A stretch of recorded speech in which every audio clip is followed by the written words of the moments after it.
Well, hello. I'm back for another installment of Sean Talks. Okay, we're gonna stop with that nonsense now. Hey guys, so I've got some exciting news. I'm going to be directing 4 one-acts for First Run Theater's Spectrum Festival 2016. It's a one-act play festival with plays by local playwrights. So it was a really cool experience for me because it was the first time I was on a reading committee and a choosing committee. And they had, in the first run, it was their first time allowing the directors to be on the choosing committee, which, as somebody who's trying to direct shows, I really appreciate that because I really do have a high preference for directing things that I like or I would like to put on stage, or I have a vision for. It definitely makes it a lot more pleasant for me. So, that said, I am directing 4 shows for it. I think altogether they come to about 45, 50 minutes. I'm really excited about all of them. Let's talk about the one that's just the stupidest, but oddly brilliant concept first. It's called Fartocalypse. As you probably surmise from that, it is about the end of the world because of farts. It's a 20-minute fart joke. But what surprised me about it, I mean, beyond the fact that I giggled the entire time because I'm, I like dirty humor, there's some incredibly highbrow jokes in there. There's some really, well-thought-out comedy. And then, of course, you have your lowbrow fart jokes. But I like it because it doesn't just rest on one aspect of what comedy could be or what the title suggests. I think it's going to get the audience rolling and laughing, because it's melodramatic. It's the end of the world, because if one more person farts, basically, the world's done. That's it. It's over. No more. So I'm excited about that one. I think it's going to be a little difficult in the casting. It asks specifically for a Chinese actor and an Indian actor, which I think is awesome. But it's going to require me kind of reaching out and asking for people to show up, which I need to do. I haven't done yet, sorry. So that's the most ridiculous one, I think. Then one of the other ones that I'm doing is called Reunion, and I really like this one. And I don't want to give away too much to it, but this woman finds out where her long-lost brother is and decides to go visit him. It's a really interesting play with a really interesting twist to it. And I don't want to say too much because it requires some viewing. Let's see, what else am I directing? One called Pride of Dummies. I really liked this one when I read it. It is 3 dummies sitting on a shelf in a closet. And for me, to kind of break it all down, the 3 dummies represent total theology, or an intelligent design creationist understanding of the world. A guy who's a little more middle ground, he's like, I don't know, that does sound right, but maybe it's not so right. And then one who's totally anti-theology, basically an atheist. And I think it was a really intelligent way to kind of break down the debate that we're definitely having in today's society, where is the creationist and intelligent design answer right? Is the middle ground right, or is the atheist right?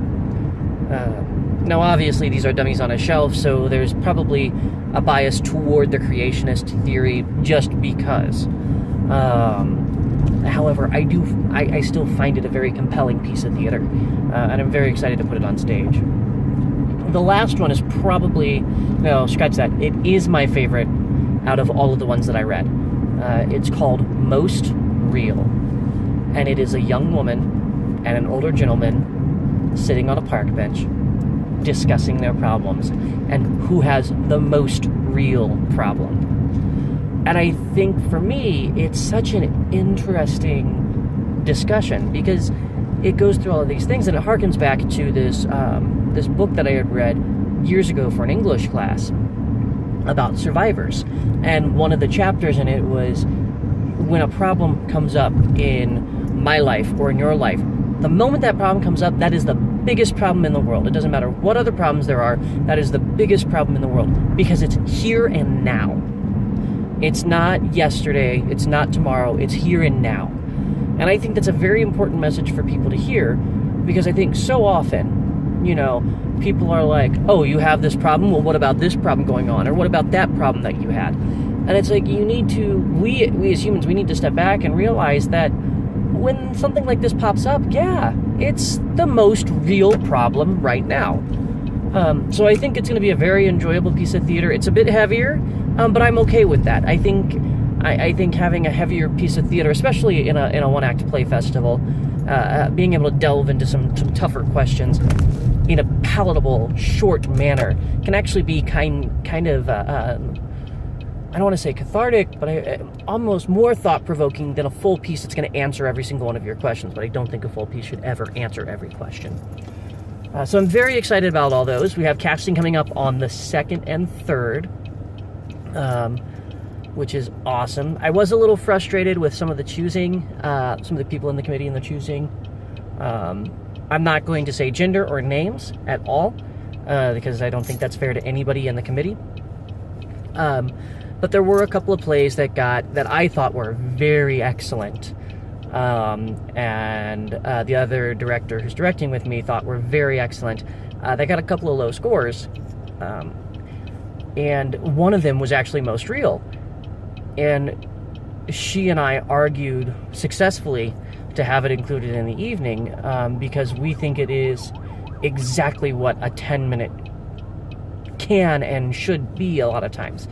I think a lot of people, they want a 10-minute that has a clear beginning, middle, and end, and I don't think you necessarily need to have those to make a good 10-minute play.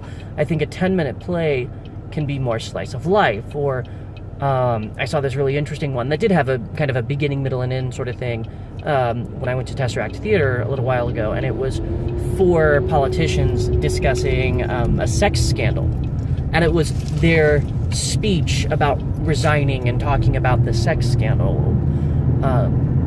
So I think you can do something different with a 10-minute, and that's what I really liked about this one, is it wasn't a story. It wasn't a beginning, middle, and end. It was a conversation. It was almost like Waiting for Godot, where the point is to kind of be waiting for Godot the entire time, where you have these two people who are discussing something else than what is actually being discussed.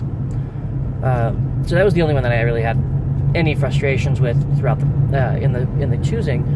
But it's in, and I get to direct it. I'm very excited about it. I know my counterpart, her name's Lindsay Hicks, is directing some very wonderful shows. She's got one called The Technicians, which is about a science experiment gone wrong. I don't want to give anything else away because I think it's a really cool play. She's got one called The Fear of Mediocrity, which is about this guy who, like, when he's young, he's like, I'm going to be a writer, I'm going to be a world-famous writer, and then he just keeps getting hit, and he can't do it, and he can't do it, and he can't do it, and he kind of just, he has this fear of being mediocre, of not being anything. I think that's a really cool play. I'm trying to remember the others, because there were some really fabulous ones. Those are the two that I remember the most, because we had such a long discussion about them. Oh gosh.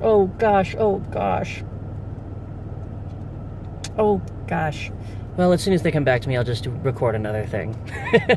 So that's all I have for directing for Spectrum. Look later today for another one about Celebration, my first vlog for Celebration. Thanks, guys.